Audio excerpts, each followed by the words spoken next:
আসসালামু আলাইকুম। সম্মানিত সিলেটবাসী, আমরা উসমানী মেডিকেল কলেজের একবারে পার্শ্ববর্তী কোয়ার্টারে বসবাস করি। আমরার কোয়ার্টারত বাইর হইতে প্রায় 3 ফুট 3.5 ফুট পানি। এই পানি দিয়া বাইর হইয়া আমরা রাস্তা তাইতে অনেক কষ্ট করতে এবং কেউ বাচ্চা কাচ্চা বাইর হয় না এবং একটু 2-3 ইঞ্চি বাকি আছে মানে ইয়ার উপরে ঘরের ভিতরে ঢোকার মতো পরিস্থিতি। আল্লাহ যেন আমরা সহায় না, আপনার সবার কাছে দোয়া চাই। আর ইমার্জেন্সির সামনেও ফানি এবং রাস্তাটা পুরা যা কলেজের চতুর্থ সাইডও ফানি আবৃত।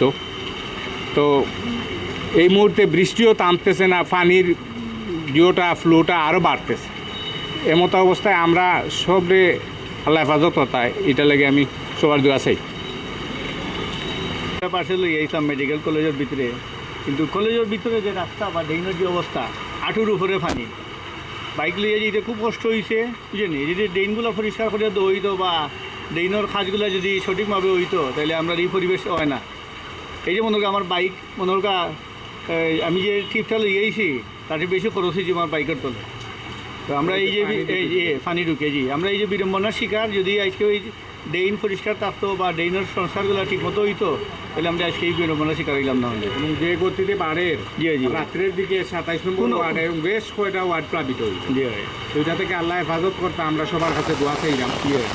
আর পানি বৃদ্ধি পায়, কোনো সময় উত্তর পানি বৃদ্ধি পায়। তো আমি একজন এই এলাকার থাকি হিসাবে, আমি কোয়ার্টারও থাকি।